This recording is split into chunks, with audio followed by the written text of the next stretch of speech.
Okay, and a lot of people talking about this. I don't know if that's 31 Atlas or 3I, but I think they say it's Comet 3I Atlas, a visitor from beyond the solar system. So if you haven't looked at what's going on here, we've talked about it, Jean-Claude and I, several times. Lots of people are talking about it.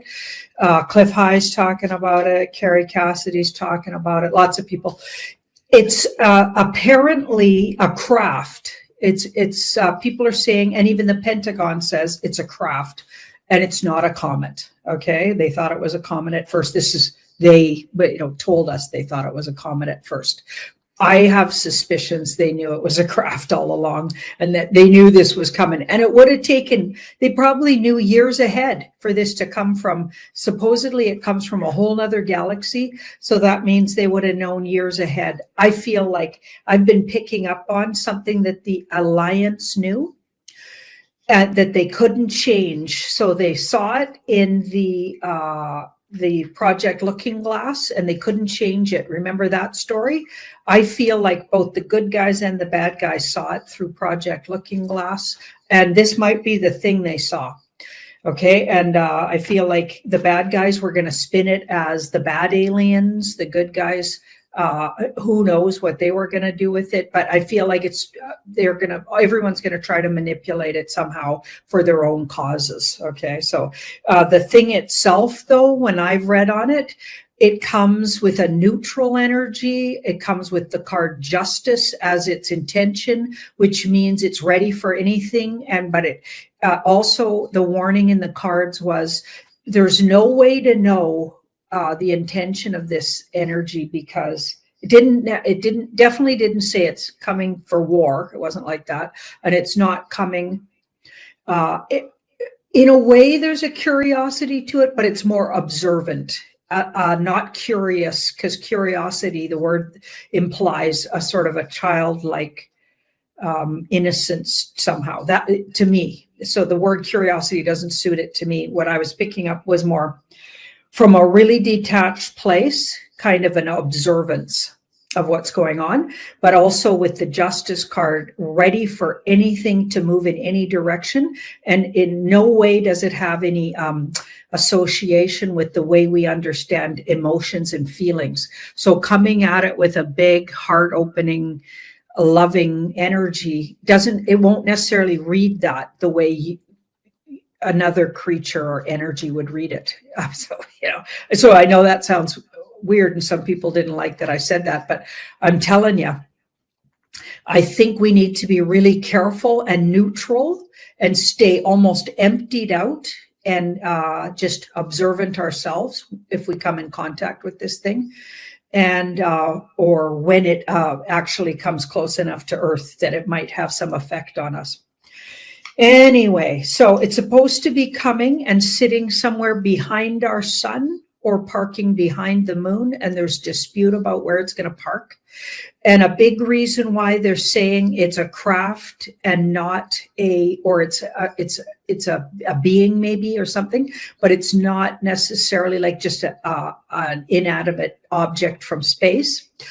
The reason they're saying that is because it's behaving in a way that it's done some weird moves and changed its movement patterns to make it really clear that the thing it is observing and making adjustments to its orbit according to what it observes. So, it's not behaving like an inanimate object. Okay, so that's one of the things they say about it.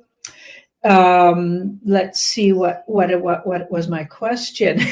What was my question again? Oh, so many questions you could ask about it. But recently, in Carrie Cassidy's Project Camelot on her Telegram, this was put up. Okay, so if you zoom in closely and have a look at that piece of paper there, it's from apparently the Pentagon. Okay, and the deputy Secretary of Defense, supposedly, according to this post, and this is got some redactions, but mostly telling us that they've made contact with this thing. supposedly. Okay, so the Pentagon. Okay, so that's fascinating. And I want to know, first of all, is that true? Is this true? Is this, did somebody fake this piece of paper? Is this really true? And if so, we'll ask some secondary questions. So let's start with, so they made contact. Is what we're being shown here, what Coco just showed us, is that a true representation of what the Pentagon's put out? Did the Pentagon put that out? Is that a true statement that they made contact with this thing? It's all so fascinating. And we know that 2025, so many people were telling us, and it's out there, that this is going to be a big disclosure. It's already been a huge awakening year, and so much disclosure has happened in 2025. But in particular, I feel like we won't be able to end the year out without everybody knowing, or at least having it out there in the public, not just in truther communities, that aliens and or other dimensional beings exist and likely live among us, and that governments have known about it. I mean, that's as good as been said by several governments now. So it's like, what? Now the thing is, how much did they know? So let's have a look at this Pentagon info that says they made contact. That's a soft yes, by the way. And that's a chariot, so that's interesting. The chariot is a bit reckless and or something about the travel. So maybe the contact they made, well, let's just keep looking. I need more cards to describe why would the chariot be there. Okay, so we've got 7. So they certainly were strategizing to make contact. Then there's some kind of contact made, because that's a soft yes or a small yes. It's not a hell yes, it's a small yes. So many people don't even have a clue about this.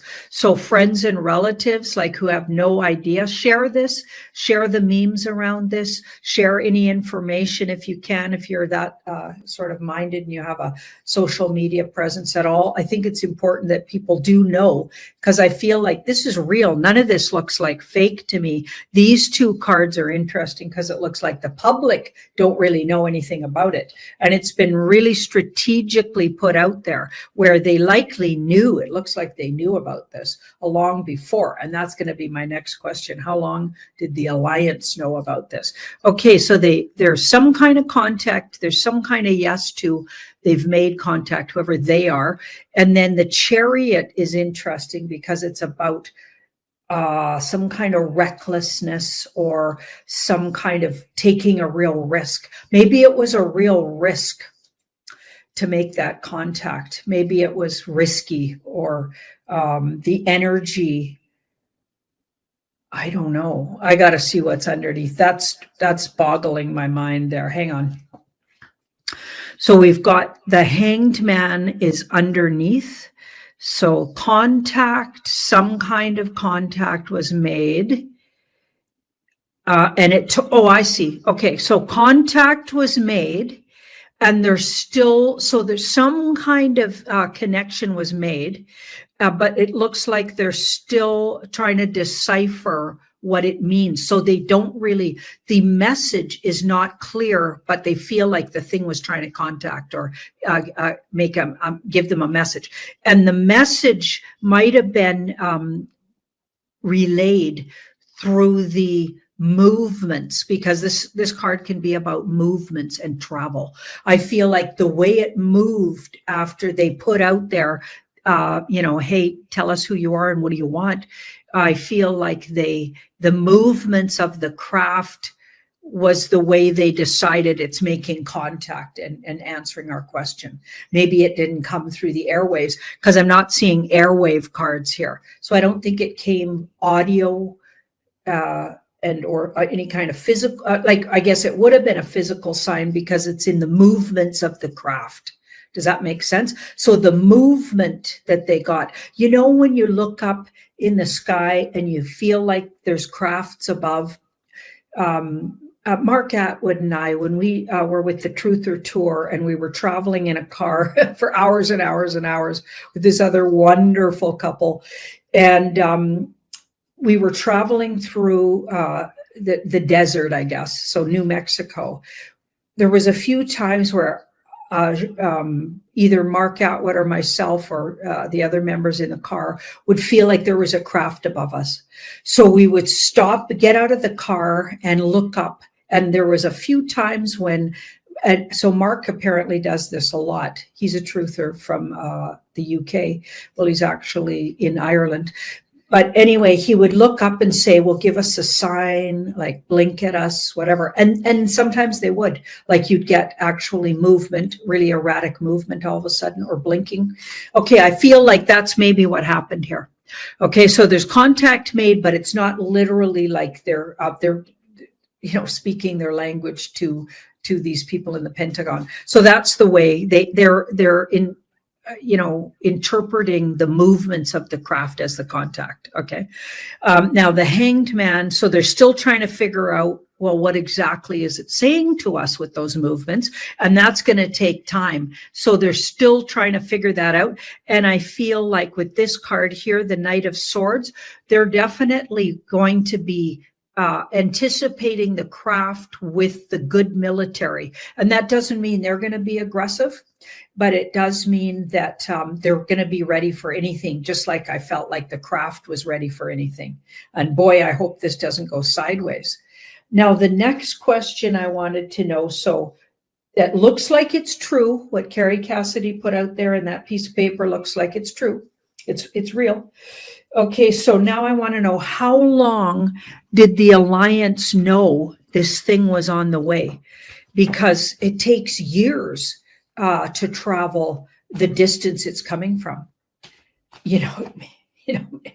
I mean, I know these things, maybe the time is different for them, right? These crafts, like energetically, maybe they're using a whole different system of time. So maybe for them, it could be a blink of an eye. I don't know how it works. And of course, all of that. So, we know, I'm sure the Alliance knows a lot more about it than we do, but certainly for me, it's like, wow, so many possibilities there. But let's just have a look at, so the White Hat Alliance group, how long did they know in advance this thing was coming? Was it years? Was it months, weeks? Let's have a look.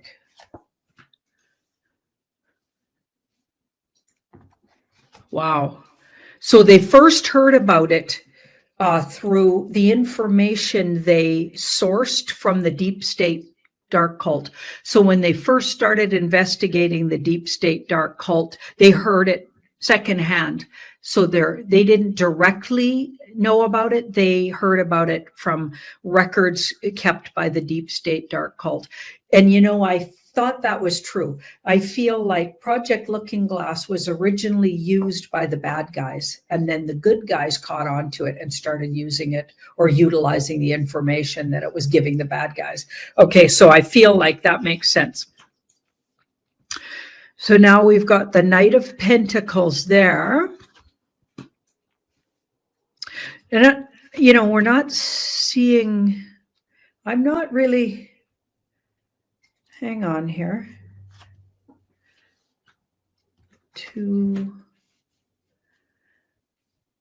We got a lot of twos. I'm thinking 2 years. So they've known about it for 2 years. I don't know, that doesn't seem long enough. I'm going to pull 2 more because maybe I'm reading these 2s off. Okay, it seems like it must have been more, but I mean, if we get more clarification on that. Okay, the truth about it. Okay, no, there's clarity on the date. Okay, at least 10 years ago. So they knew about this 10 years ago. They first heard about it, and they heard about it when they were spying on and decoding information they acquired. I don't know. There's lots of ways they could have acquired it. When they first started really digging into what these bad guys had planned for us, remember? And then they have been all along, created a plan. Like they've been around. White Hat Alliance input on this war that's been going on. It's been going on for a long time. And the White Hat Alliance has been involved, I believe, for at least 20 years, maybe more. So it would make sense it could be 10 plus years they already knew about this. So they knew, but it was a far distant thing, and they were seeing it secondhand through the eyes of what the deep state had recorded about it. So, wow, okay, that is fascinating. So when they say they didn't have time to do anything, I don't know if that can, I feel like that's not true. I feel like that part of the story of it, oh, we don't have time to do anything about it or interject. I feel like that's not true. I feel like the real thing is maybe they know it needs to come. Maybe they know this thing is part of the Great Awakening and that it actually has to come. Okay, so they're not trying to stop it from coming. That feels right to me. Okay, so let's have a look at what we've got going on at the Academy here, the annual Midsummer Sale. Okay, so all my workshops, all the good people on Beyond Mystics workshops are on for 50% off. There's the code SUMMER50. Okay, so that's very exciting. And also Feng Shui 101 home clearing. Live Q&A with Ashella is coming up here, and she's got a 10% code with that. So very exciting things on the Beyond Mystic Academy. Go on over to that site when you're done watching this video. Okay, now my second thing I want to look at is around, let's see, Edgar Cayce. Okay, so Edgar Cayce, like the sleeping psychic, some people called him. He had lots of ways people referred to him, but Edgar Cayce would go into kind of a sleep trance. I mean, correct me if you got better information on this, but this is what I've read, and would like intuit a bunch of stuff and come back out of his trance and write it all down and share it. Okay, and he predicted a lot of things that are actually happening. I mean, the way he would say it might not be directly in the way we might see it, but when you decode it, a lot of things he talked about and predicted have come true and are coming true. Now, Edgar Cayce, the thing I want to ask about him, these famous people, and he was very famous, very well known, could be a part of the cult, and could be like, because we know all the music industry, okay, all the genres of music were created, or at least it appears that according to the cards, they were created to manipulate the population. So your rock and roll was, for one kind of a MK Ultra kind of thing, your hip hop, your gangster, rap, your blah, blah, blah, everything, all of these genres were created and manipulated by the deep state dark cult, by the, Satanists, basically. And I want to know, was this guy involved in that? Was he a member of that cult? Was he a Satanist himself? What's going on? Was he a good person? Was he was he an independent from these guys? Okay, so we're going to look at that around his intentions towards humanity, and was he associated with any bad energies like that directly? Was he handled? Those are the kind of things I'm asking. Okay, interesting. So we've got the Four of Swords, which means something was hidden from him. Okay, that's interesting. Oh, that is very interesting. That is fascinating. Wow. Okay, he was manipulated. Okay, this is, oh my goodness. Okay, he was manipulated, you guys, by dark forces that didn't mean good for humanity, okay? And they were using him. So his channel that he didn't know about it, okay? But it looks like by the end of his life, he figured it out. This guy was being used. So he went in there trying to be truthful, and he thought he was getting this good information. Yet I think at some point in his career, they started using him. So some kind of entities started using him for bad. So some of his information was planted, not all of it, because see the three swords, 3/4 of what he said was true. Now we had a planted deep, fake stuff that he was fed. for manipulation purpose. He looks like he figured it out and then distanced himself somehow, or tried to distance himself. Okay, so before his death, I think he figured it out. But that is absolutely fascinating. Wow. Okay, so throughout his career, they probably picked up on the light, so entered spiritually, how intuitive he was, because they're always looking for that. It's like they can pick up on that. And unless you've got a really good solid chart that keeps you protected, or it's not your karma, this is my belief. So this is only just me saying this. This is what I believe.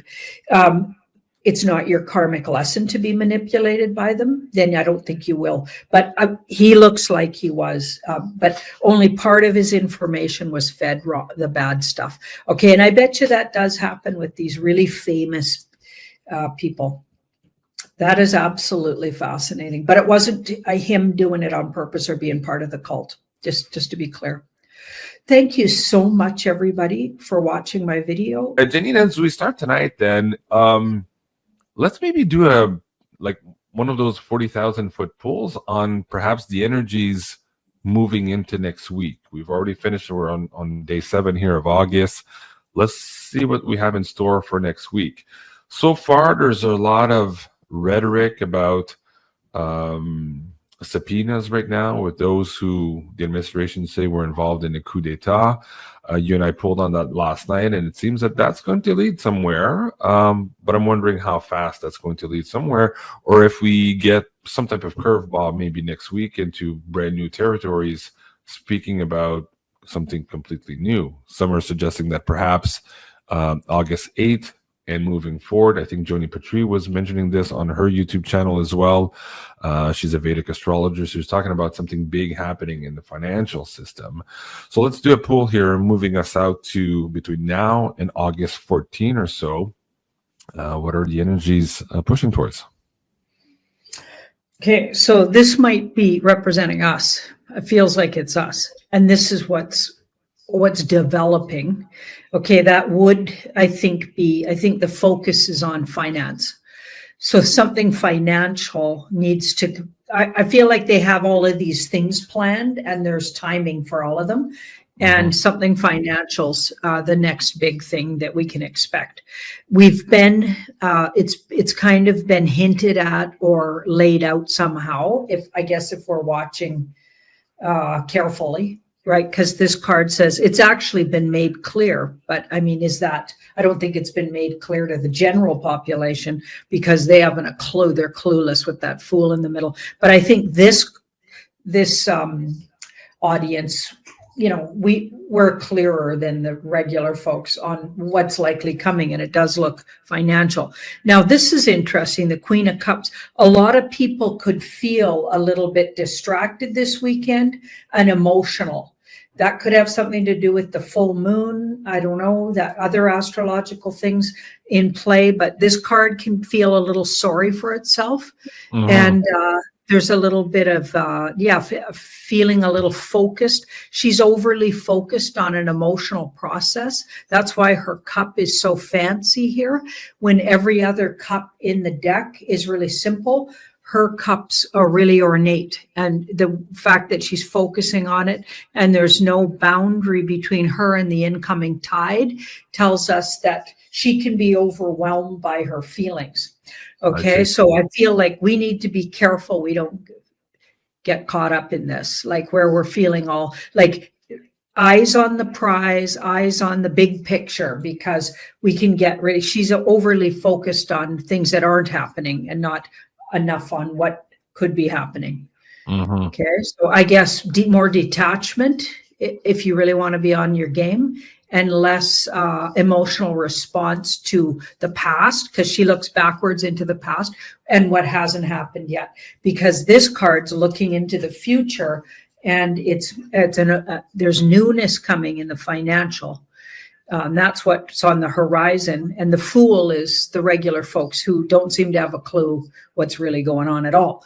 Okay, and they continue to not have a clue even till the 14th. They're still not really clued in with that card. So, or even willfully just a lot of them willfully not seeing what's obvious, because this card with all those swords says the information's out there. Swords are thoughts and words and information, but this person is in denial.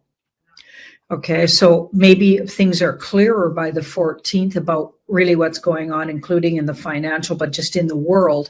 But certainly there's a lot of people denying knowing. And we see that, absolutely. We've seen that human response in a large part of the population where they're in denial about things. Okay, so here we've got the 9 of Wands. So this is your advice around how to be going forward. We've got the 9 of Wands, which is, this card says we're battle weary for sure.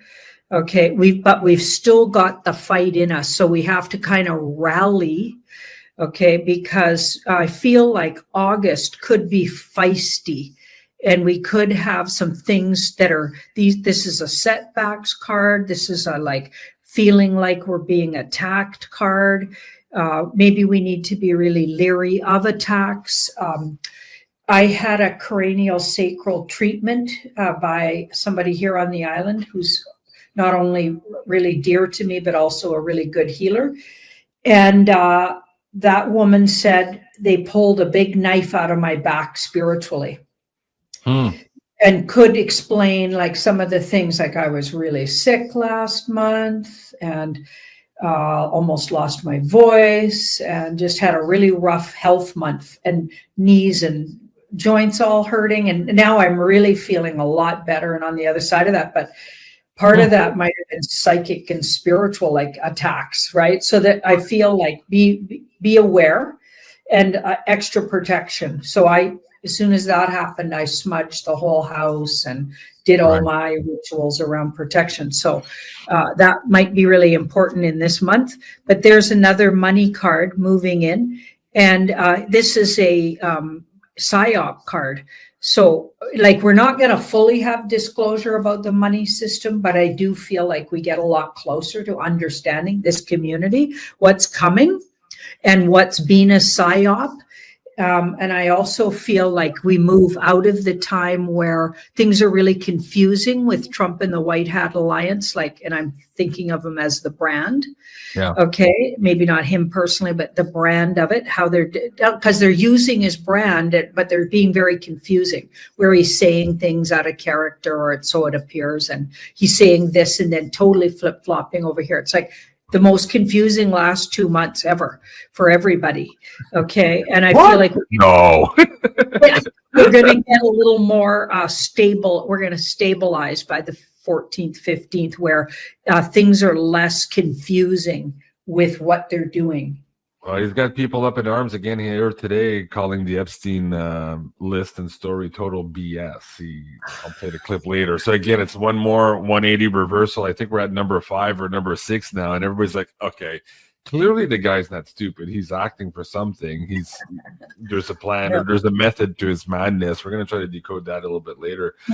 Okay, that's a great poll. Thank you for that. Janine Midheaven Hen says, this information is gold. I needed to hear it. Thank you, Janine. Well, thank you, Midheaven Hen. Speaking about that too, Sherry Dale 88. She says, hi from Kelowna, BC. Thank you for all you do. I love your show. You're amazing together. Well, thank you. I really appreciate that as well. We love the good comments. Makes us feel good. We work hard. So I appreciate that. Yeah, guys, absolutely cool. In terms of this energy, though, let me go back to the charts that Cliff High had provided. As you saw, July was pretty high there. Those last 3 weeks of July hitting in the high 90s. We're a little bit lower than that here in the first week of August, but we are like gently on that slope upwards for the rest of the month, and then it looks like we have a little bit of a drop and maybe a reprieve in September. And then again here, a huge spike coming up in October. So I think Janine's advice was really good here. Maybe detach yourself from all of this news. Don't take everything to heart. Look at the long game here, at the big picture, as opposed to the minutia, perhaps, of what is going to be being pushed down our throat in the mainstream news. On one hand, we're being treated to more lockdowns in China right now. And, appears to be a 2.0, this COVID thing. Here in Canada, the wildfires have made it so that Nova Scotia doesn't allow walking in the forest anymore, save you get a $25,000 fine. Things are absolutely shit crazy. So yeah, great advice there, Janine. Just breaking news also, just before we went live, the SEC has finally dropped the case on Ripple. So we're going to be looking at that, guys, a little bit later into the show. I know a lot of you are interested in that. But I wanted to circle back to 3i Atlas. So you pulled here on the comm between supposedly the Pentagon and 3i Atlas, and 3i Atlas, per your reading, responded with movement as opposed to swords, which would have been words, right?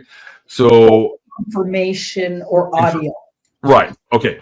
Yeah. And so that's interesting. Now, I'd like to ask you a question from the opposite side. Is 3i Atlas communicating with some humans right now? Like, is the information going the other way? And is there a particular targeted group? What's that information all about?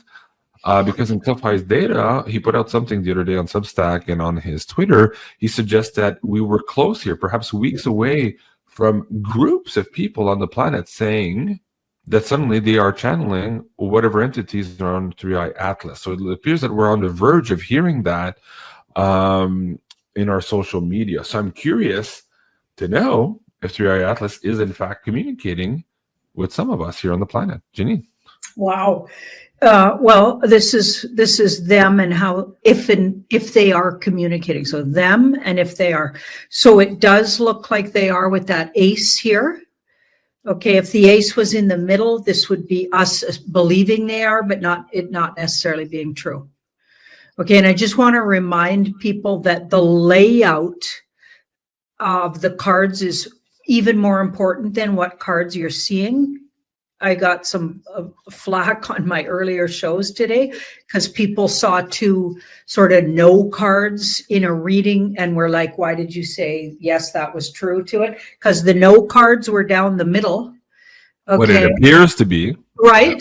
And so if that person had studied with me and learned tarot properly, they'd understand that the layout is 90% of the thing. Right. Way more important almost than the cards that show up. It's really important to notice where the cards are coming. So there is a yes, and it's in the area. So yes, they're trying to communicate, but it looks like they're falling on deaf ears. So whoever they're trying to get a hold of hasn't made, like it's not, they don't see it as working yet. They haven't kind of had a success with it. Okay. Whatever that means coming from this entity, right? We've got the world in the past. So that's interesting. I feel like they might have been to our world before. So this group could have been here before.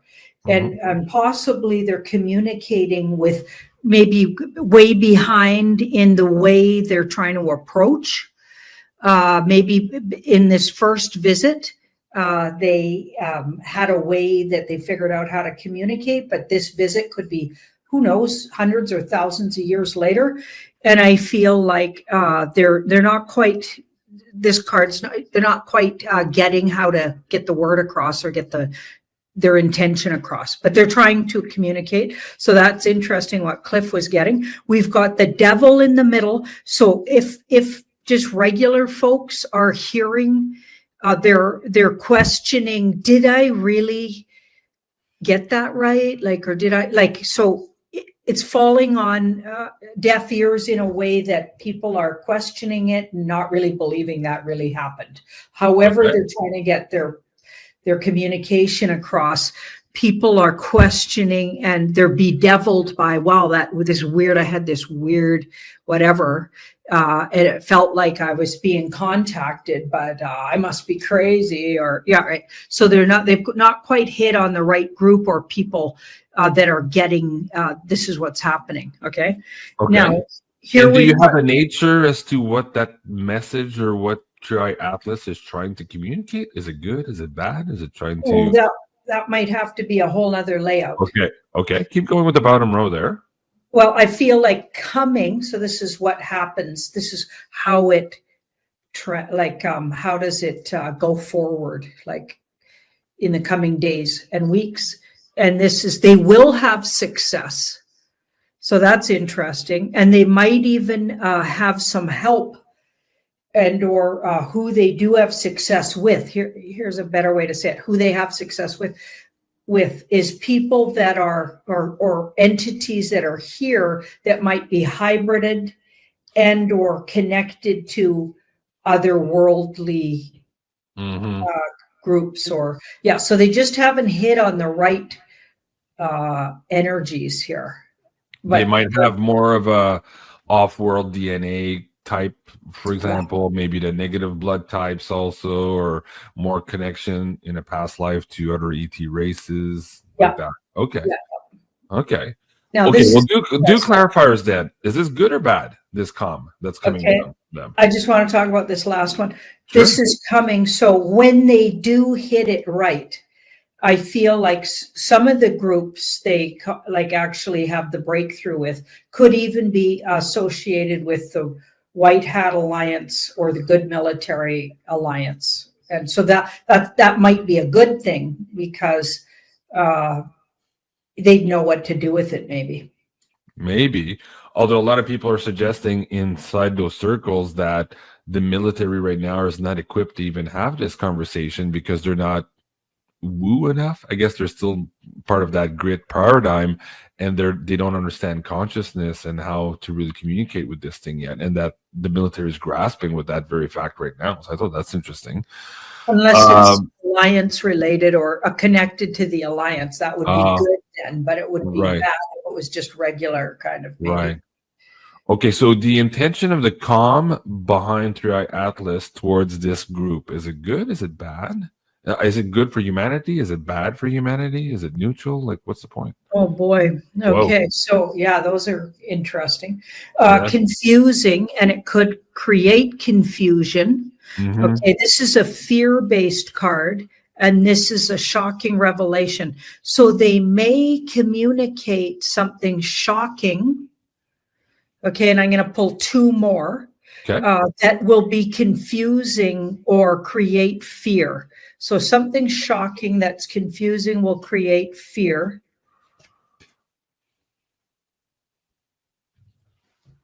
Magician and a wake-up call. And the wake up, magician and the wake up. Okay, I feel like whatever they do get across, some people are going to, I feel like it'll arouse fear and cause confusion, and it could alarm people because possibly their message won't be construed properly. Or understood properly, yeah. Okay. Okay. Wow. Okay, we'll leave that at that. We have quite a few more things on the slide deck, and time is passing by already. But I want to address this question. Peace Guy is saying, hey, GC, does anyone question that NASA is not really a reliable source in the first place? Oh, yeah, absolutely. That's the first thing we said when we looked at this. But here we're looking at information also from a bunch of, private astronomers who are pointing their telescopes at this and giving us information too. So it's coming from various sources, not just NASA. But I agree with you. We take everything they say with a huge dose of skepticism to begin with. We usually assume that it's a lie and then work our way back to see if there's any truth to it. So yes, Peace Guy, that's a really good question. And for those of you who are questioning that layout and who want to learn a little bit more about Tarot, yes, Tarot level 1, 2, and 3 are included in that 50% discount there. Summer 50 is the code on johnmystic.academy. Go check it out. Okay, where do I go next from here? This is interesting. Well, it's kind of like on the same topic here, but Janine reposted. I don't know who this individual is here, who is making the video on TikTok, but Janine reposted it and it says, "Did you know that U.S. Army has a catalog of 62 known other terrestrial races who are already living on Earth among the human population?" Well, in World War II, they had this shield or shape. I forget how it was called. Was it Sergeant Robert Dean had talked about that? this NATO book that he was read into, where they were describing all of these different races that were involved with humans at that time. And this is World War II era stuff. I don't remember the number that Sergeant Dean had talked about. God rest his soul. He died a few years ago. But here they're talking about 62 specifically. Do you want to just pull on that, Janine? Like, is there veracity to this? Is it more than 62? Is the U.S. Army, in fact, still involved with a book or a catalog of sorts here, similar to what we were told was shared to some of our allied forces during World War II? What's going on with that? Okay. I'll cue up the video also. We'll play the clip, but I want you to do that first poll on it first. Okay. I'm going to ask it. So is there truth to that? Okay. And is it way overblown on the amount, or is it less than that? No. Yeah. Okay. Oh, the audio is not too good. What I'll do is I'll bring the link down if you guys haven't heard this stuff, and you guys can go listen to it in your browser.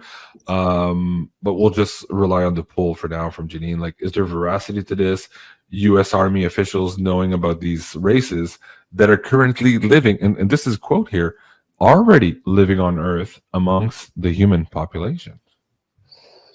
Remember that guy? What was that guy in the Nevada desert? What was his name? He wrote the book, Tall Whites. He was saying that, yeah. Sometimes they actually dressed up and went to Las Vegas and pretended to be humans. Was it Behold a Pale Horse, that guy? I don't know if it's the same guy. Let me know in the live chat if you remember the name of that gentleman who wrote that book. He was working in a military base, and then he was told by his supervisor to go in Dreamland, which was an area of the base, and that's where he found the Tall White. Forget the name of the guy. Anyways, let me know in the Discord chat if you remember who I'm talking about. So it's a yes. What you're getting from your card poll here, is it nuanced? Oh, it's a huge yes. So the first card down, yeah, if it's an ace on Yeah. a question, like direct question like that, is a yes. So that's a yes. Okay, and victory. So their information is absolutely correct and for the good of humanity to know. So that everything's a yes about it. I even think the numbers are right on. Okay, so this down the middle, notice, are all very kind of no cards. Okay, because this is how the regular folks either believe or they want them to believe. Okay, so this is what do the normies think and know, and what's out there generally known, and here's what's actually going on, these two. So you're looking for the yeses over here, and whatever's going on here is what normies are looking at or what's generally understood about something.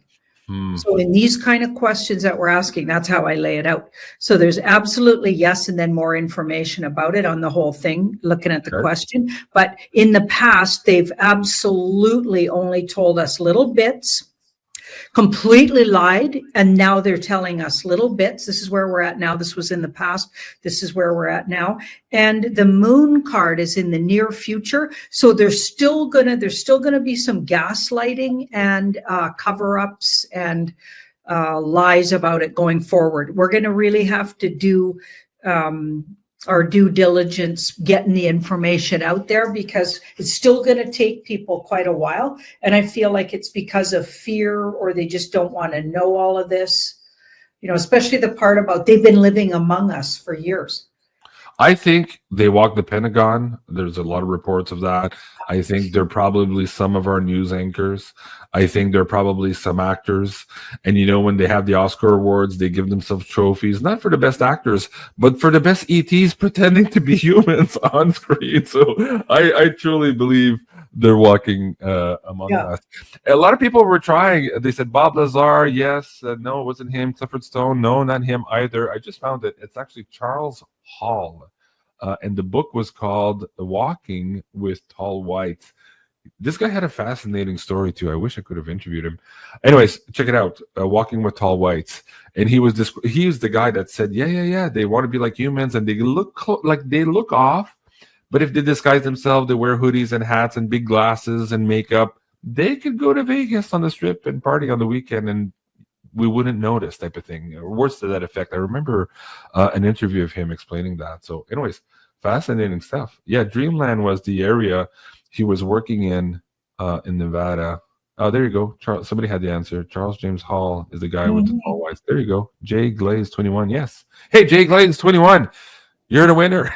I'll give a prize away today. I'm going to give you, so Carla sent me a few t-shirts to give away too. So we're going to give away to you this one here, the Beyond Mystic t-shirt.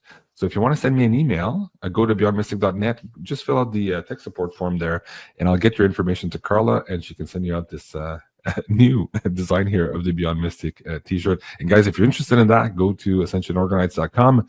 Beyond Mystic in one word is a coupon code. You'll get 10% off here. We both have the Ascending Ravens t-shirt in white available now, as well as the Beyond Mystic t-shirts in black there as well. So congratulations to the winner there.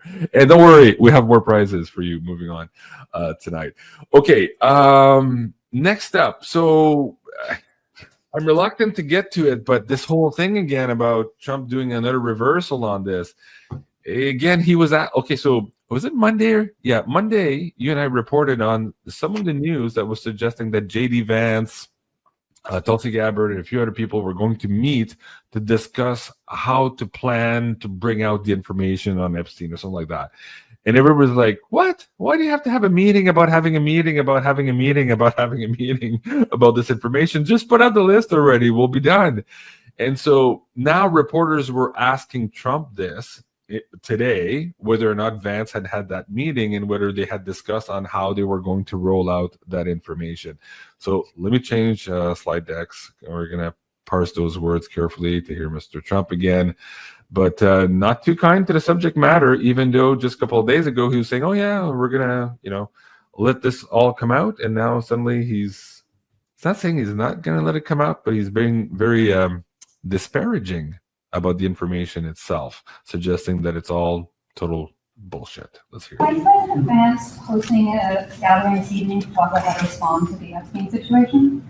Is he working on what? Is he hosting some kind of gathering of top advisors this evening to talk about how to respond to the Epstein situation? I don't know. I could ask you that question. I don't know of it, but I think here's the man right here. I saw it reported today, and it's completely fake news. We're not meeting to talk about the Epstein situation, and I think it seemed to be clear they were meeting the other day. So it's like, we're meeting, we're not meeting. We're meeting, we're not meeting. Trump, does he know? He doesn't know. Like, this is like every day here during this retrograde. Well, actually, for the whole last month, we've been treated to this.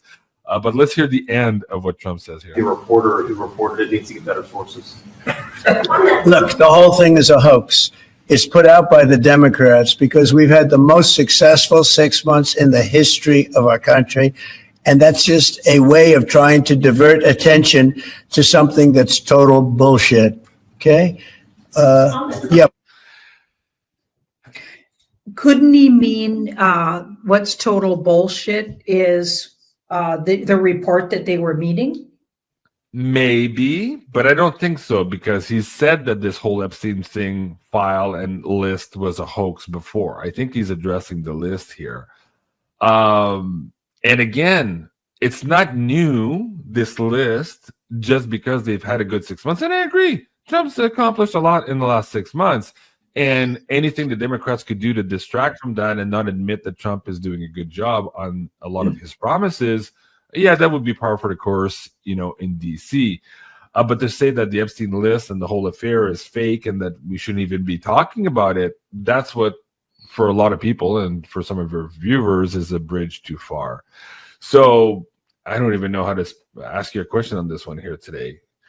Well, what's okay? What? Where does the pendulum swing tonight? Is he going to release it or not? Again, here he seems to be oscillating. Here it's like, nah, I don't even want to show it to you. It's total BS. I don't think the whole Epstein thing is BS. He was in jail for it. So was Ghislaine Maxwell. So I don't know. Janine, where do we go with that one? I didn't really get that from what he was saying. That's not how I heard it. So you think that the meeting between Vance and Tulsi was BS?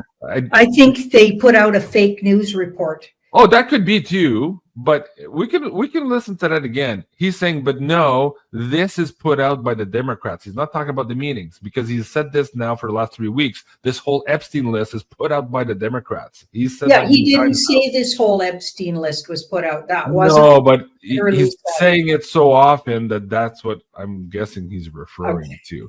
And also, Vance says it's not the Democrats who put this out. It was well, it could have been a Democratic a reporter, but he says it's a reporter who got it wrong. So even Vance didn't say it was the Democrats who said that they were having a meeting. Vance said it was a reporter who got it wrong about the meeting. So he wasn't leading or throwing a softball at Trump to bash on the Democrats here for the meeting. I'm in the 90% convinced, simply because Trump has said this many times before, that the whole list thing is BS and that it's made up by the Democrats and it's a big scam, just like Russiagate was, right? He's explained this now at least 100 times. But anyway, my question is now, where's he leaning? Towards putting it all out or hiding it for a little bit longer? What do you see in the cards? Definitely going to hide it for a little longer. There's a PSYOP going on that has something to do with the financial system, or something to do with gold, or even something to do with these two here, children, or information about children, or maybe all of the above things that I'm mentioning. So for some reason, I feel like they're going to bat it around a little bit longer. Well, that's been pretty consistent now in the last couple of weeks. You get that in the cards that no, they have other fish to fry, and perhaps that's even Jay Widener said the same thing. He says no, there's other stuff coming out about the coup d'etat, maybe the financial stuff. It needs to come out before this Epstein list, and it's in his way, and he's getting aggravated. And as Jay Widener said the other day, he says Trump doesn't take criticism too well, and sometimes he he doesn't speak maybe as politely as he could to his base, and that's what we get. So, yeah. All right. So we have to wait a little bit longer on that. Okay. Let me take a poll in the live chat. Actually, I'm curious what you guys think. Was Trump saying that the again, as he had said many times before, that he thought the Epstein list was total BS? Or do you think he was specifically talking about the meeting that J.D. Vance and Tulsi Gabbard was going to have? So your response, either say list or meeting. So do you think he was talking about the list being BS or the meeting being bullshit? Put that in the live chat. I'm curious to see how you guys read it. While I wait for that to populate, Janine, the other day, we looked at this news article, and I said, hey, this is kind of like the Blob in the movie from 1958. Breaking news, scientists are puzzled by a giant unexplained heat mass forming beneath the eastern U.S. and was now moving towards New York. So this is a couple of days ago. And just this morning, I picked up this one. This was last night. Breaking. Deadly vapor hits New York. 3 dead, 67 infected. A silent lung killer is sweeping through Manhattan in the 5 nearby zip codes. Are these two related? Like, are they trying to start something here? Like, what is this thing? We thought the PSYOP, or the blob thing, was a PSYOP when we pulled on it yesterday. Now there seems to be another physical manifestation. We're being told that 3 people are dead, 67 are infected.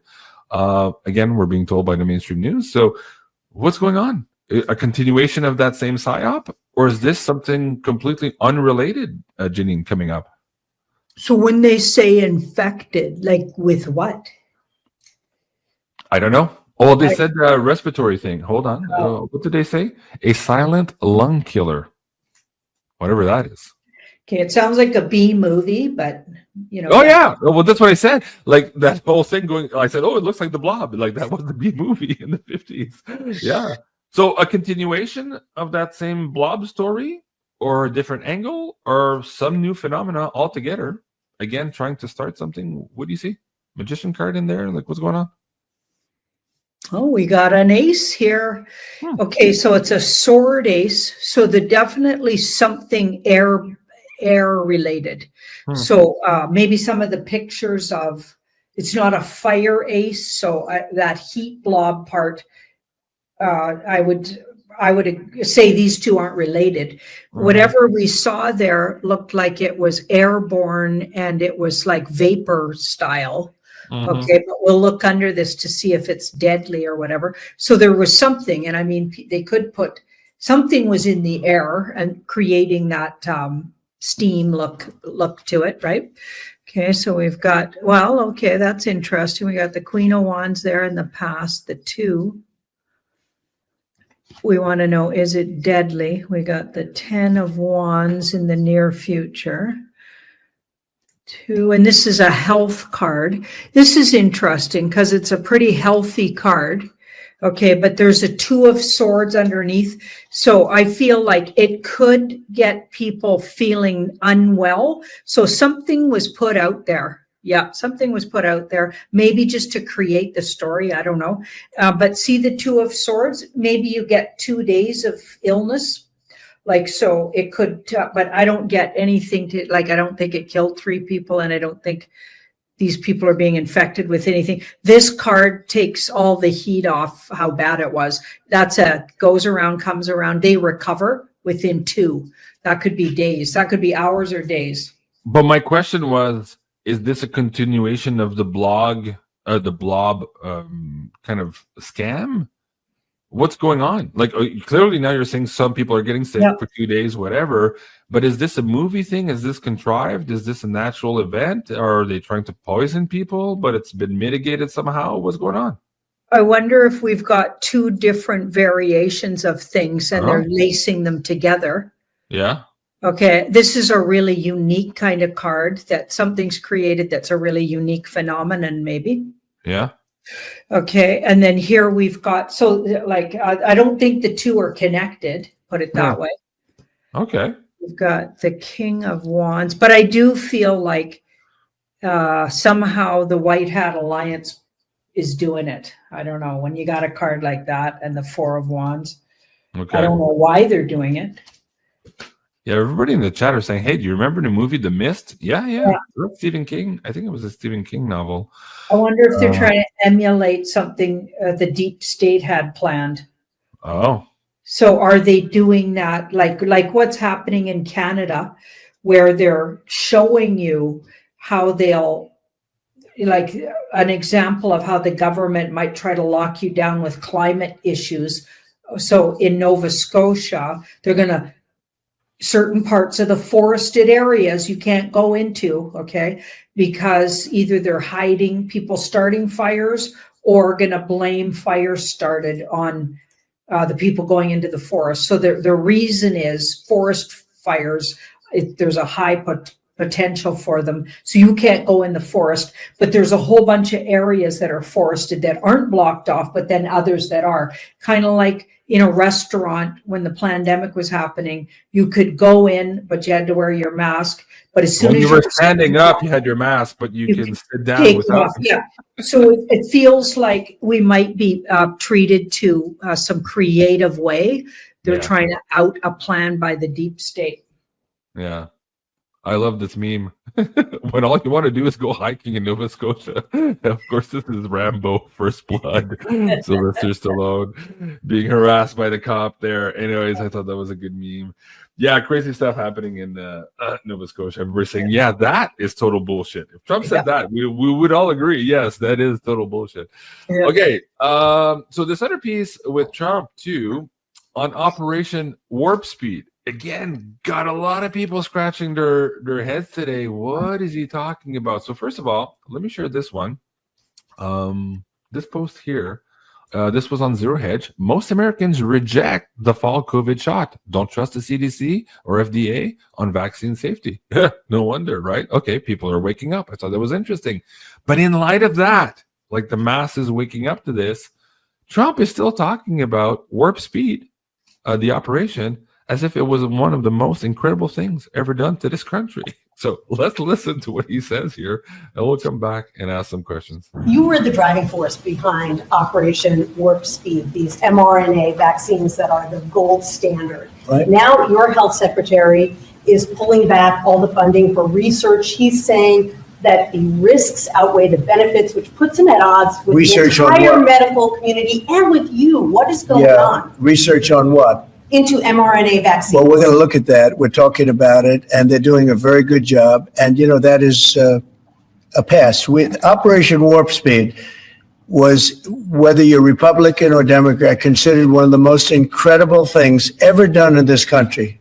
The efficiency, the way it was done, the distribution, everything about it has been amazing. But, that was now a long time ago, and we're on to other things. But we are speaking about it. We have meetings about it tomorrow at 12 o'clock, and we'll determine. We're looking for other answers to other problems, to other sicknesses and diseases, and I think we're doing really well. Yes, ma'am, please. We could do a whole show on this one. There's a lot in there to unpack. Can I just say something? Yeah, go ahead. When you're listening to that, he never once said mRNA is good. And I don't know what RFK is talking about. He never said that. He said Operation Warp Speed, which is a Q operation, I believe. I think it had nothing to do with what people thought it had to do with. I feel like he's making it really clear to separate those two things. He's tricky, but when you listen, he never once said he's okay with mRNA. Not that I heard, not in that conversation. Well, that's not what the reporter was asking either. So you're right. He's being evasive in the way he's answering the question. But the reporter was reporting that RFK and his group were rolling back or stepping away from mRNA, given some of the research that come out now talking about all of these adverse effects, right? Yeah. And then so he jumped on saying, but Operation Warp Speed was the most incredible thing. So whole different thing. Operation Warp Speed is the acceleration of the mRNA jab being put through the population to attack the virus. That's how we were told. But that's what was reported. It's not what we think. That's what they reported to us. But yeah, sure. But nevertheless, a lot of people in the United States got vaccinated because of Warp Speed. They accelerated the production of these mRNA vaccines. And a lot of people still to this day question why Trump is still saying that was a good thing to vaccinate all those people with this basically an untested drug. So yeah. And you know what's funny too? When you say he's parsing his words, he said Operation Warp Speed was one of the most incredible things ever done to this country. Incredible does not mean positive. It doesn't mean it could be incredibly bad. But he goes on to say, the effectiveness, the logistics, the speeds, blah, blah, blah, blah, blah. That's what he's talking about. He doesn't want to talk about it in the past. He wants to move forward clearly in the question, and he's trying to evade her question about mRNA and why his own department under RFK now are trying to step back away from the use of mRNAs. He didn't answer that question. But yet, Americans, as I just showed in this study here, they're not trusting it. They're not having it. Yeah, good. So I'm glad. What's Trump's calm on all of this? Because again, it's mitigated, but for all of the people who mistakenly took the jab because of Operation Warp Speed, because originally, don't forget, they were supposed to have us on lockdown for 2 effing years before the vaccine happened, right? And through that lockdown, they were supposed to get a lot of people suicided. Like, this was their plan. They wanted to make it so effing painful that by the time the vaccine was available, we would all say yes, hook, line, and sinker. We wouldn't even question it. So we had looked at this before. When we say Operation Warp Speed was a good thing, or the most incredible thing, I think what Trump is saying is what you and I were saying in the last couple of years, that because he forced their timetable and he went so fast on the delivery of mRNA, it reduced that time that we were in lockdown. It reduced the damage to the economy. It reduced the damage to the social order. And it forced them to come out with vaccines, making mistakes, blah, blah, blah, shortening this war by a lot of time, hence maybe even saving lives, even though he had to sacrifice a few lives doing it by those who took the vaccine, right? So it's like the general... Right. So it's like the general who has to send his troops out on Normandy Beach. He knows a big percentage of them are not coming back, but in the big scale of the bigger war, we're going to save lives here. So I don't even know what question to ask now, but I'm just, again, it's just very confusing. And for people who are just coming up to this and who didn't follow this for a number of years, they would listen to Trump and are like, wait a second here. We're hearing in the mainstream news, nobody's trusting this, yet Trump is saying it's a good thing. That's how it's being perceived now for most of the normies, maybe not our audience members. So how do you want to pull the question on this, Janine? Okay, let's just look around why he said that, what he just said there. Okay. Why did he say it that way? Because I felt like he was being very strategic. Yeah. Okay, let's have a look. Why did he say it that way? So there's the Trump card. There's the 401. So that could even be warp speed, because don't forget that before he put it out there, warp speed, he went to all of the companies. And so for all we know, so I'm just going to remind you, because we were years, and remind everybody watching, we were years looking at this. Okay, so sometimes we've kind of forget some of the crazy stuff that happened.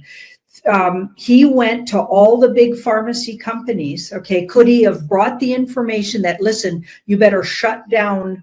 And that's maybe why a lot of the vaxes weren't lethal, like we know that batches were. So for years I was getting, there's a lot of batches that are just literally saline or something. They're not lethal. And then there was a bunch of lethal ones. Maybe his warp speed, and why he was saying it, was because this is what shut down, making them across the board going to be, and then made them do it fast, like you said, right? Mm-hmm. So that it does look. He sped up their timeline. He fucked them up by speeding up their timeline and forcing their hand. I believe is what he was doing. And in that sense, that was very, very positive for team humanity. Absolutely. Look at these cards. They're all really positive too. And see the strength card? I think he made it so way less of the bad stuff got out there, because this is what the public saw. They saw it strengthened their view of him also. So if he'd have said no vaccines, everyone would have been mad at him. Think about it. If he would have said, these guys are trying to poison you, they would have said, oh, anti-vaxxer. Look at how much we got called anti-vaxxers for talking about it. He had to be okay with vaccines because the main public like them still. Nobody was talking about how bad they are, except really big conspiracy theorists, supposedly, or people being called that, right? So the strength card, it strengthened his position. It made them go faster. We've got the temperance. I feel like they had 2 more years they were going to develop and make all of those. Like, I think he cut it down 2 years at least, where they got taken away 2 years. So he made, he mitigated how many people died. And you said that, you just said that. That's what he did. That's what he was doing. This is things were better than they could have been. Like, goes around, comes around, better than you thought they would. Like, he made it so, and that's why he's okay with Operation Warp Speed. I feel like he's saying, listen, never mind now. It's going to be too hard to explain. We'll get to that later. Operation Warp Speed was good. He didn't say mRNA vaccines are good. He said, and he never calls them vaccines hardly. He always calls it Operation Warp Speed. So I feel like those are 2 different things. Now, don't get me wrong. You and I've reported this on many times before. We absolutely do think that warp speed was a good thing. It forced their hands. Again, we were going to be in lockdown for way longer. This war could have been way more disastrous without it. And it was a calculated risk, even though some people had to die for it. Like, just we're in a war. That's what it is. But my question was more, and maybe this is just the perception of some of the people who are debating right now and not trusting the CDC. If they're not trusting the CDC, the FDA, and all that, Trump saying that stuff that those guys did 4 years ago being a good thing is confusing those people. That's what I'm trying to get at. And I get that for us on the show, we can have this conversation on a 4th and 5D level. But for the public at large who are now responding to these polls, who are saying, hey, I don't trust government, for Trump to tell him, yeah, you must trust it. Warp speed was a good thing. From their view, from their 3D view, warp speed was not a good thing for them, right? They probably lost a brother, a sister, a mother, perhaps to the vaccine. So that's what I mean. It gets very But complicated. it's helping people think for themselves. Oh, for sure. Oh, yeah. I feel like Trump's not supposed. I don't think the White Hat Alliance wants you to put him on a pedestal. I even think that's why he's kind of fucking up. You know what I mean? Doing these things. I think because remember, he's a brand, or I believe he is anyway. Yeah. And he's got things he's got to say, just like anybody. I feel like they're making him look like he's got faults too, or he can slip. And he has a big ego, and you know what I mean? So he's a human, and some things he does aren't necessarily, you're not going to agree with them. I'm curious because when you say that, it makes us think for ourselves. Like I know a lot of people that are looking at the disparity or the opposition of the rhetoric in the last couple of months. It's not making them think for themselves. It's making them turn off the TV and not think. They're so frustrated. They don't understand anything. They're like, I'm not listening to anything, JC. I'm not watching the show. It's too complicated. Okay. You and I are trying to have a bigger conversation and to understand what's going on. But I think that you and I and the Beyond Mystic community is a small fraction of the rest of the Americans who are completely kind of lost with all of this rhetoric when the president and his chief of staff and his department heads are in contradiction. Not just one or two items, but many items and many times over the course of days and weeks and months. People are confused. And what I'm seeing is people are fatigued with all this confusion. They're just frustrated because they don't understand anything. Fatigue's a good word. Yeah. Exactly, JC. Total Trump worship syndrome. So frustrated. Well, yeah, like that too. And, we just pulled yesterday on a video that Catherine Austin Fitz was putting out about her opinion that Trump was leading us into a control grid. You'd be surprised the cards that Janine pulled on that yesterday. Again, it's like she's playing a part for the White Hats to be in opposition to Trump right now. So what Janine just said about, hey, they're making it look like a lot of people are disagreeing with him. Some of them are actually reading a script and part of that movie right now to do exactly that. So again, no wonder a lot of people are confused with all of it, and why you and I are getting so many questions on a daily basis to look into this thing, even though we've looked at it 100 times already from different angles. It's almost maddening. But yeah, there we go. There we are, guys. Okay, up next. Hey, let me see here. Let me see if I can go to that page. There you go.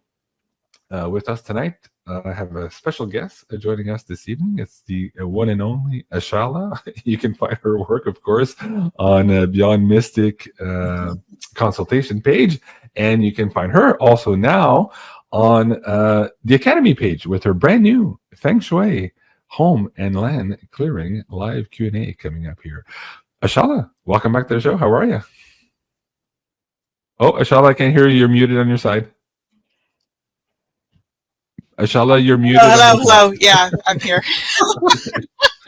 Well, now for some comic relief, everybody, for something totally different. I think we all need to laugh. Did you watch my forecast for this week? I said, man, we are all going to be feeling so prickly and irritated and confused. And then Meg confirmed that with the astrology when we got together on Tuesday. And I'm just like, can we please just get through this week?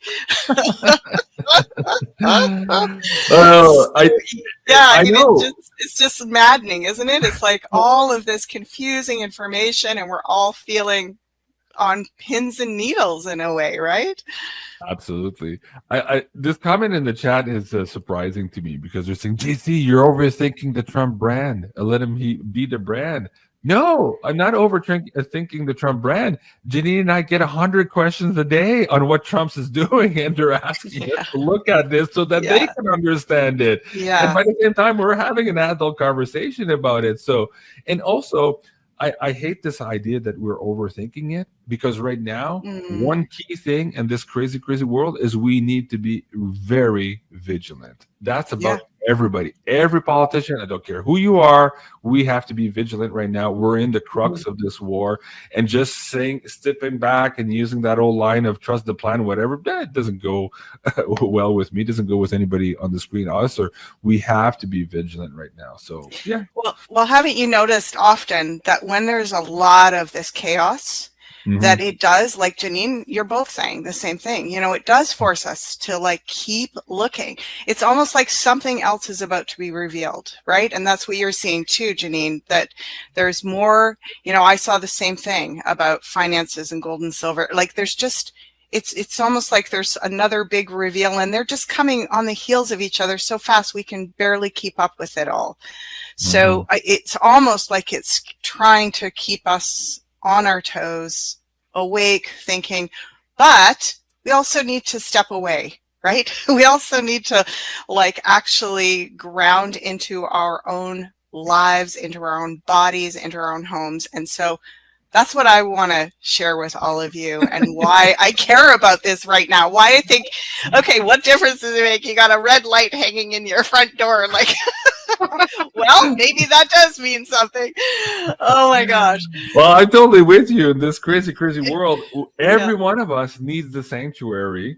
We need a place to be zen. We need to be, close to our loved ones, in a space where we feel love, we can, share experiences. And Feng Shui is a big part of making that space even more sacred. Well, and it's just so interesting, right? Because here I am putting out this offering in such good faith. You know, it's a system, this particular system of Feng Shui that I've been using for, well, I started using it when we were living together, Janine. Way back then, a long time ago. And, it's had a beautiful effect on my life. I've really appreciated having these tools. And actually, for me, the most important thing, because just putting it out there, we've already had flack. Oh, it's the wrong system. And oh my gosh, you guys are doing a dark, evil thing with the wrong system. And so I want to clarify some of that here in a minute. But before I do that, I want to say, to me, the most important thing about even caring about our homes, beyond, oh my God, the statistics on clutter and hoarding would just overwhelm you. You wouldn't believe it. Like, we are literally sort of drowning in this stagnant energy of all that we have been surrounding ourselves with, and we're evolving so fast. We need to have good systems of home organization, how to release stuff when it doesn't serve us anymore. You know, we're changing so fast, we're upgrading so fast, and we're still surrounded by a lot of the old version of ourselves, and it's staring us in the face symbolically every day when we're walking around our homes. So for me, what the things that I love the most about this, for one, I love that it's like making your home sacred again. And, Janine actually taught me a lot about that. I found when Janine and I were living together, and she was so good at creating sacred space in our home, in our beautiful shared home. I learned a lot. Thank you, Janine. I learned a lot about creating sacred, altars, and the way that you design, and that it matters, that your home is not just a functional place. It's a reflection of your soul. And it's how you and your family and friends can be sort of held in this sacred way. It's a beautiful self-expression, and it doesn't cost a lot to do things intentionally and to think more creatively and spiritually about your home. So that is my main reason for doing it. And the other reason is that I feel like it's helped me stay more organized and deal with my clutter better. Well, clutter is a big thing, especially when you're living with more than one person, right? Like, your clutter becomes other people's clutter. But I'm curious, when you started, as you say, it doesn't cost a lot to make very small, incremental, very thoughtful changes in your home. It could be just the positioning of your sofa. It could be the positioning of your family heirlooms in the right quadrant of your house. What were the first, perhaps, big things that you noticed were different when you started applying some of these tools to your own space? Like, how did you, oh wow, I actually feel that. Like, you share a few examples of that when you got down this path and Yeah, started making those little minute changes in your home, how you felt so different very, very quickly and very positively Well, also. I remember Janine and I talking about this. I remember us feng shuiing our bedrooms for love. Do you remember that, Janine? We were like, oh, you got to have a...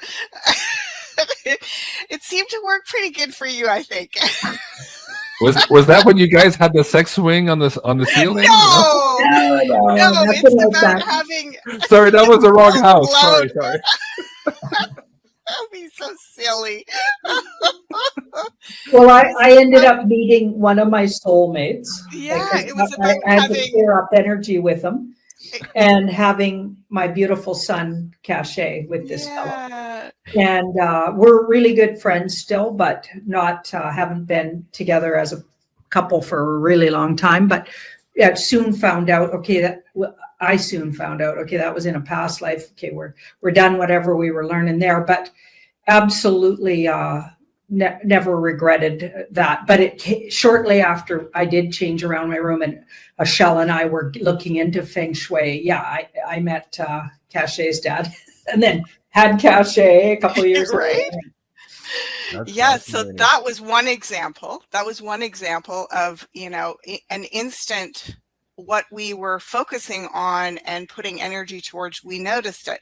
And of course, we've noticed this when we are creating sacred space with things like building beautiful altars, which are really just like artistic representations to remind you of the sacredness. That's all they are. It's not some, and this is where I get kind of turned off by some of these big arguments about this system and the, oh, we got to have the compass. No, if you do that, it's evil. No, that's the dark force. It's like, okay, what we're talking about is actually most natural thing, which is making our spaces feel welcoming, feel like beautiful, harmonious. There is, I say right from the beginning, I would appreciate any system that shares with me how to look at my home from that perspective and care about it like that, and teaches me some skills to practice. You can start with one system and then, move to another one. So the system that I am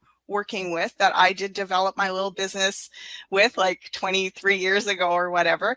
And also, when I did my business, I had reports back from, because a lot of my clients were actually commercial clients, and they reported back increase in sales, and the average number was somewhere between 25 and 35% within the 3 months after having the feng shui upgrade with me.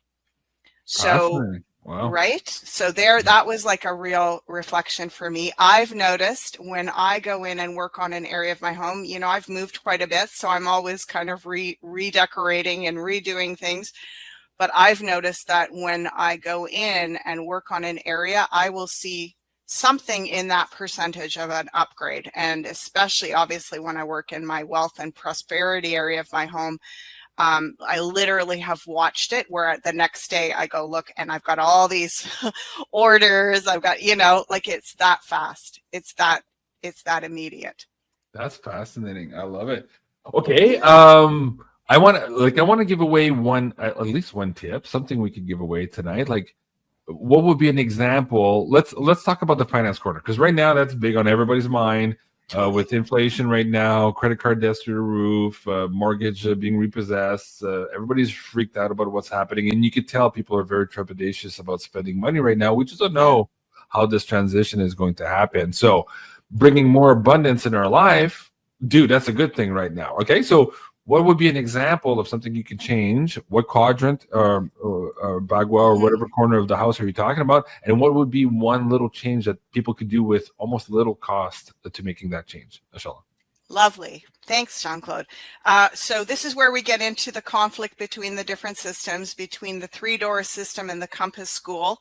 And I am using the three-door system. This is a system that it is very old. It was brought into North America in the 70s, and it is easy to use. You don't need a compass. You don't need to have all this feng shui knowledge to do it. Anyone with a basic layout of their apartment or home can use this system, because you always orient based on where your front door is. So you don't use the directional compass to orient which quadrant you're in. That said, if you want to go further with feng shui and really dive into it, I absolutely recommend looking at the Compass School. I'm not saying one is better, but truthfully, 80% of the practitioners in North America use the three-door system, the one that I use, because it's so user-friendly. It's so easy for people to relate to and understand. And to me, I mean, I'm quite sure that feng shui would not have become such a common household kind of phenomena in North America if it hadn't been for an accessible system like the three-door system. So in the three-door system, we orient from the front door. So standing at your front door, looking at your house, your back left-hand corner of your home is the wealth. It's basically one of the major power centers of your home. So the center of your home is a power center that is about your health. And the back left-hand corner is also a really powerful spot. And so what I always like to say to begin with everybody is lighting.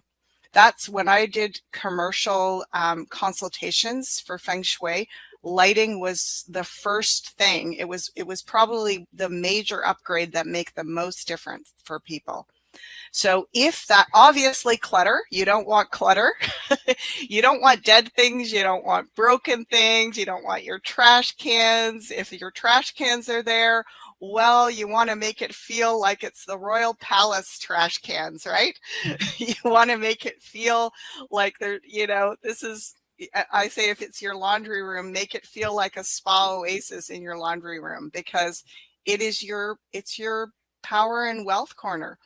And, colors, green, gold, red, like good lighting, and something that indicates to you that this is not just a functional space, but it is a power spot. So it could be something as simple as you hang a little picture there of, you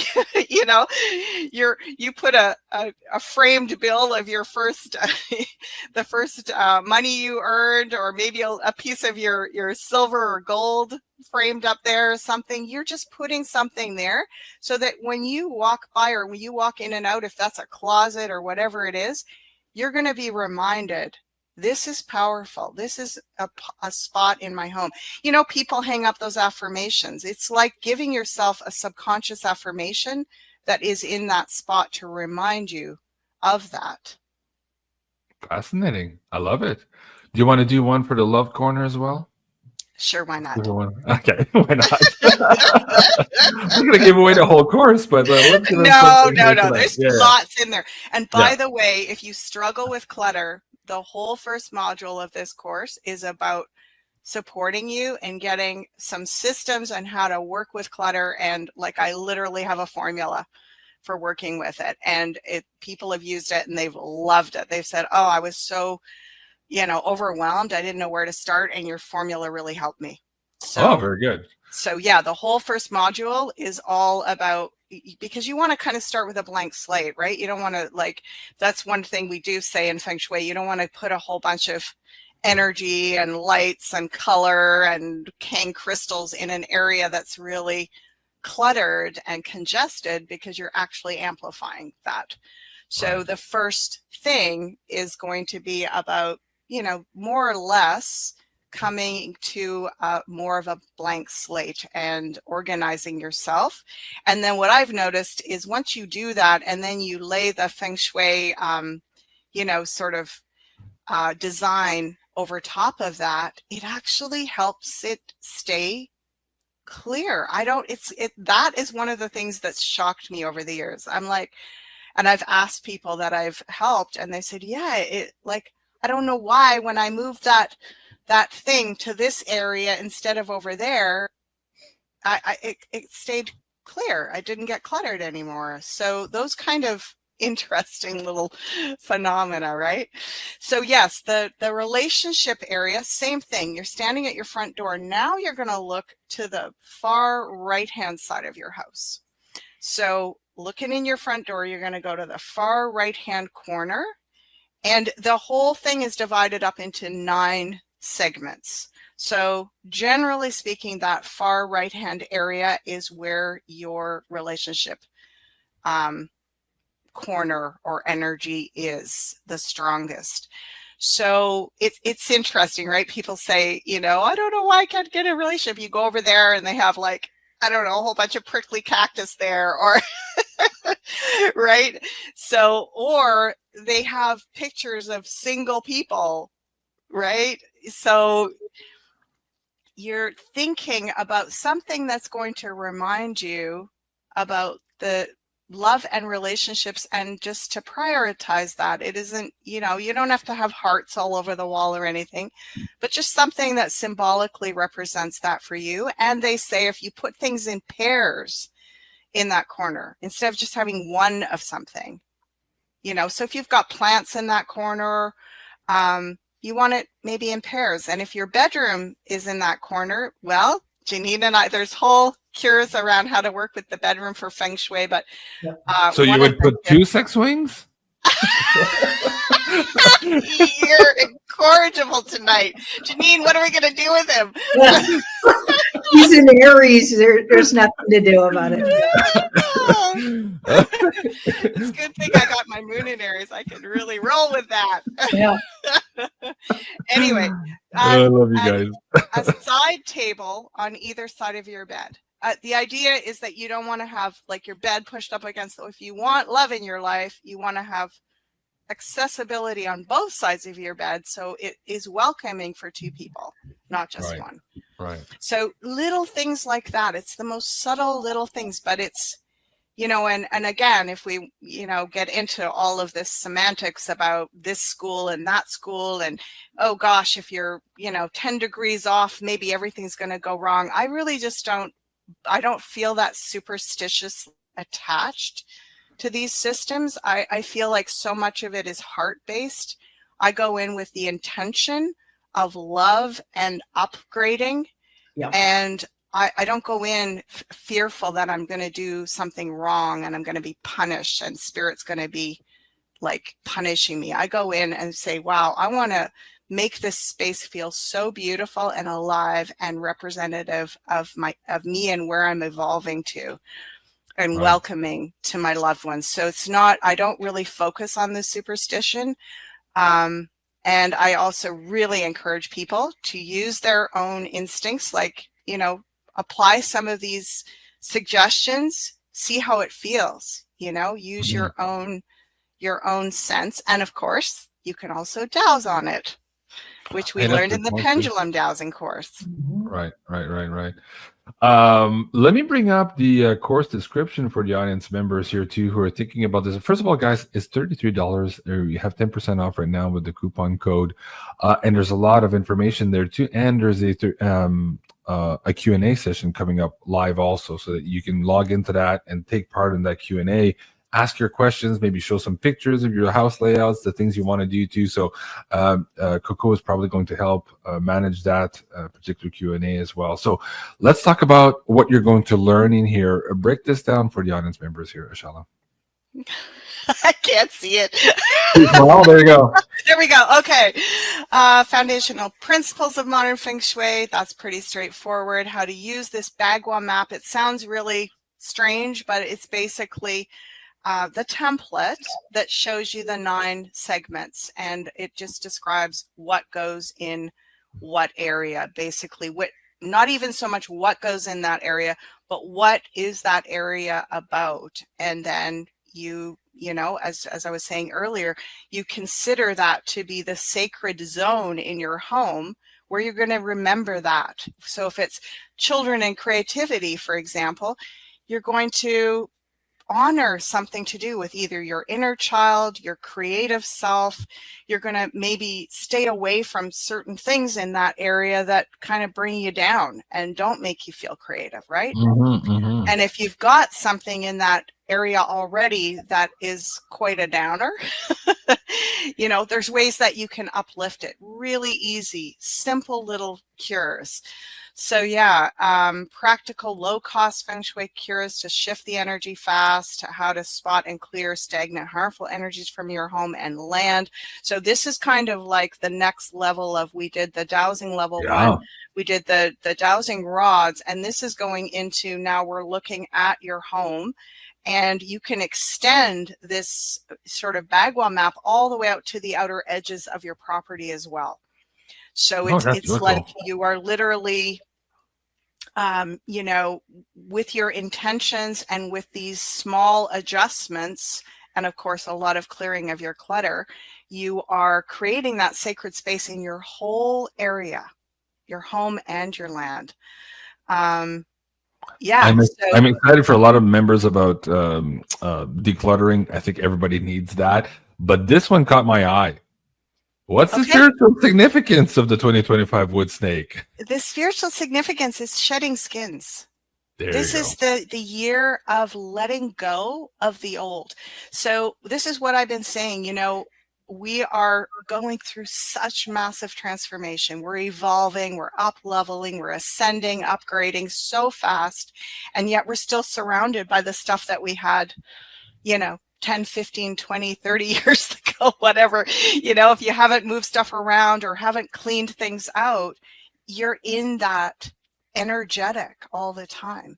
So does it mean you get rid of everything? No, it doesn't. But there is a system of how to really determine what is with you now, like what is in the frequency that you're in now and where you want to go, and what is maybe meant to just be put aside for a while, and you decide, like, there's whole categories of the maybes. Yeah. You know, and how to sort through those things. And of course, I don't recommend doing all of this at once. You don't just clear your whole house right away, but you know, you take it zone by zone, and you'll feel the shift in your energy. You'll feel that you suddenly are having a more expansive experience of where you're Let me going. ask you, what's the number one benefit that you feel right away by decluttering? Does it hit you in your personal well-being? Does it hit you in your creativity? Does it hit you in your relationships, in your finance? Where does it hit you first to remove all of that stagnant energy that no longer serves you? Where do you see it first? I would say your emotional well-being. I would say, you know, and my Feng Shui mentor, she told a story about a guy that called her, he was suicidal. And she told him to go, and she was like, she was working with another client. She was like, I can't help you right at this moment. Go and just do one thing for me. Go and clean your junk drawer. Yeah. That's what she told him. And he did it. And then she contacted him a couple hours later, and he was like, you know what? I actually feel better. Like, there's something mentally, emotionally that brings us, it grounds us, it helps us to come into alignment in ourselves, because we're walking around, and if we see that disorientation around us, obviously you don't have to be a neat freak and have everything in just so, but if you see something that's for months and sometimes years been stagnant and out of whack, you're telling yourself something. You're giving yourself a subliminal message. So it is, I feel like it's emotional well-being, and boy, do we all need that right now, right? Absolutely. Absolutely. You know, and I think moving into a new home, it's such a great time to do it, because it's like, well, you're sort of almost starting from scratch. So, you know, it's still fresh enough that you can be like, hey, let's move the furniture around. Let's do it like this. Let's try this, you know? So it's also very good for if you're about to either make a move or you've just moved into a new place. Excellent. Wow. Thank you, guys. I mean, that's it. There's no reason why not to try this. Check it out. Feng Shui 10 is the coupon code. You save 10% here on beyondmystic.academy. Before we go, though, I want to ask Janine to pull some cards on Feng Shui, on decluttering right now, on doing all these little things that can improve our emotional well-being as we face all of these external changes and maddening changes in some cases, and confusion is a big part of it too. People, as we said at the beginning of the show, we're fatigued by all of this, and the clutter in your house also brings to that fatigue. I totally understand what Ashala is saying on that. So let's do a poll from Universe on how Feng Shui, why Feng Shui is important, and why everybody should give this a try. Ginny. Can I just tell a little personal quick story Sure, first? of course, we love those. Okay, so I'm sitting in the wealth corner. My office is the wealth corner, so that's fun. Yeah. Look what's right in front of me. Talk about a power thing. So these beautiful women in Alberta created this. I believe they're sisters. There's 23 ravens. They hand drew and then created them with fabric and made me this. This is a shawl. It's a ritual shawl. And I've got a picture, a video clip of me wearing it. And as soon as I put it on, so they gave it to me as a gift. They loved my channel, and they were at the this last convention, these two sisters. And I'm trying to get them to come out to Haida Gwaii, but they're just wonderful women. And as soon as I put the shawl on, it wasn't it at the moment they gave it to me, but later on I wore the shawl. I started dancing, and it was like my past life, full-blooded Indigenous woman self came out. And wow. I was wearing my mom's moccasins that I had made her and this shawl. And somebody was playing music, and all of a sudden I just started dancing, and it was from another lifetime. So I'm going to share that on Telegram. I got a little video clip of it. Cool. Hope that it doesn't get taken down because the music's a known song. But anyway, I'll try it anyway. We'll see what happens. I'm in the financial house right here. And this is where I do my videos. So that's pretty financial part of that. And my love corner, as you were talking, it reminded me, my love corner is my kitchen, which I put so much love into the renos of. It's absolutely stunning. I opened it up with huge windows all around, recreated it. It's my favorite place in the house. And it has a really nice cappuccino machine that makes 2 cappuccinos at a time. So what am I having a big love affair with? Coffee. Maybe I'll feed people I love, or if I fall in love, they'll love my cooking. I don't know. You put a lot of love. Pretty food, fun, right? Yeah. Oh my gosh. So the colors of that robe, Janine, are the colors for the wealth corner too. Like purples and reds and golds and greens. Yeah. Yeah. And it's totally zen in here. And I got, instead of a window, there was a little window here. I got a beautiful door. So, and we're not done yet, but it's going to have a balcony. So that's my view of the garden. Gorgeous. And that's in my wealth corner. So a door that's going to lead to a balcony, so I can go have a coffee out there. So it's pretty cool. I love that you reminded me to think like this. Like, you got me really excited now because I've just renovated my place. So now I'm going to get back in touch with all of that. Very cool. We had a lot of fun with that back in the day, Janine, because I was just learning and I was so gung-ho. I was like, Janine, we got to do this and this and this. And yeah. I just want to put up this comment. My right-hand house, laundry cupboard and toilet beside it. No love for this old duck. Don't worry, Kathy. We'll sort you out. I've got cures for all of that. I love to. I won't say any more tricks. Anyways, guys, check out the course. But let's see what Universe has to say. I was going to give you some more tricks, but we'll let the course speak for itself, guys. Aww. All right. Okay, look at this card. Yeah. So this is a woo card. This is I feel like you said, Ashella, the best approach to it is come at it with your true intention. She's totally honest and uses her own intuition. So rather than being strict with someone else's doctrine, So somebody learned some feng shui way, and I'm sure it's all cool and everything, but even the word, it's a system. Okay. Systems are coming down. Systems are coming down.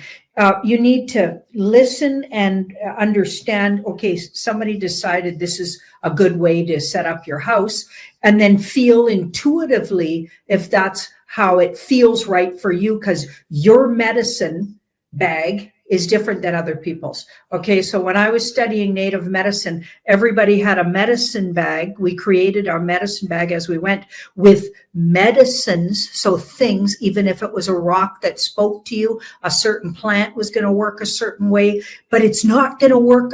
Someone else can't use your medicine bag. Okay, so just because somebody studied feng shui with some master doesn't mean they're better feng shuiers than a Shella. When you come to it with your intuition intact and your intention. So if your intention is to truly set your home up, you're into, and to call things to you, that's what you're bringing. That's what you need. You don't need someone else's interpretation of that. Okay, we're fighting against that right now. That's like fanaticism. That's like fanatical religious people saying, oh, it has to be this way. It can only be this way. According to who? I want to say, according to who? Okay, somebody had that experience back then. That's their medicine bag. A Shella's is different and somebody else's is different. So you can have guidelines and then you intuitively work from there. And that's what it looks like a Shella's teaching. And that's where the breakthrough is. The universe responds to your intention, not your little rules and somebody else's, structure. Okay. Totally. And that's one of the reasons I really do like this system. It's simple and it's very intuitive. And, so much of it is common sense, but it's like giving ourselves permission to stop and take a minute to consider these things, right? I learned so much about decor and decorating. I think I just had it was like an immersion program, Janine, living with you and studying feng shui at the same time, because Janine's such an artist. I mean, she just had the walls were painted. It was so cool. It was all tattooed. It was just incredible. And tattooed the walls. I realized how it could feel to live with more of that intentional kind of creative, artistic, sacred feeling in your home. And so that's what I'm inviting you into. And I say all the way through it, these are just suggestions, but it gets you going. It gets you creative. You have fun with it. And you look around and you go, wow, this feels so good. And it's so often when I would do a feng shui consult with someone in their home, for example, we do all this stuff and I'd give them all these suggestions, come back a couple of weeks later, kind of do the final touches, do the final clearing and stuff like that. And they'd be like, I can't believe it. It's the same stuff I had before, but it feels, my home feels like, now it feels like a sanctuary. Yeah. Yeah. Beautiful. It looks really healing. Yeah. It looks really healing and blending. And as you go, coming from the intention and having the guideline, I feel like as you go, you're going to add to it. And other things will blend into it. And, your own intuitive process is going to blend into it. I feel like it's a creative process. And this just ignites it in people, because that card says you'll get a breakthrough and then take it in your own direction instead of being limited with it. And someone telling you, okay, the rule is you have to do it only. That sounds like deep state. Hello, that's the deep state. No. What is your intention going in? You got a general guideline and it looks like a Shella, what you're bringing here. That's exactly what we need here. That's exactly what we need. It'll heal not only things in your life, but maybe some deep part inside people. So it'll remind themselves, because people remember your home is a reflection of how you feel about yourself. So if you're spending time and putting some energy into it, it's like healing something deep inside you and making yourself important again too. Dude, I love it. Thank you. Thank you, both of you. guys, again, check it out on the Academy. Now, are you going to eventually maybe offer this also as a consultation? Like as a one, I know you do tarot consultations on Beyond Mystic for people who might want to give you a call, show you house plans and all that. Like, is that something you may be doing? And if you would love to do that? Love to do that. We Yeah. haven't talked about that, but here Yeah. it goes, folks. We're talking about it. Yeah, There you go. Okay, well, something for the fall season. Maybe we have a few launches already in the queue that Coco is working on. But I took note of it. I think that would be important. A lot of people were asking in the chat, "Hey, JC, like, can we do one-on-ones on this?" I'm like, "Yeah, if she wants to, Charlotte, that'd be great." Totally. Wow, amazing. All right. You want to give away some prizes? More prizes? What do you guys think?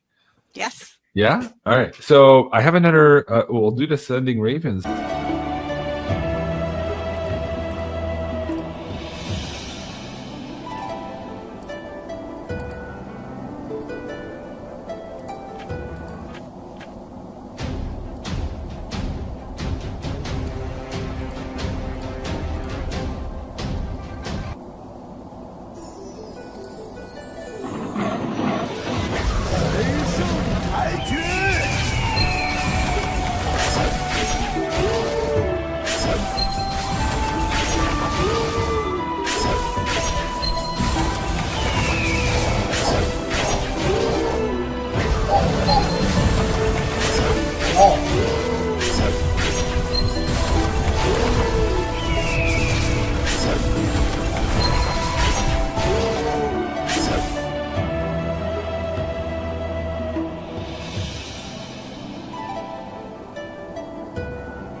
Ôi, xương nào đấm nó nào.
哎呀。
Oh my god.